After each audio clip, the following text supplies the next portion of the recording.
Yo, I'm currently in Georgia and the most tragic event just happened.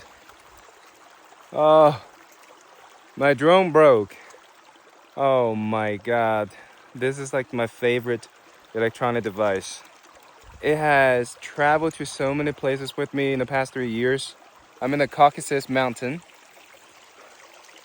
and it literally just hit that tree back there. Dang it! What am I gonna do now?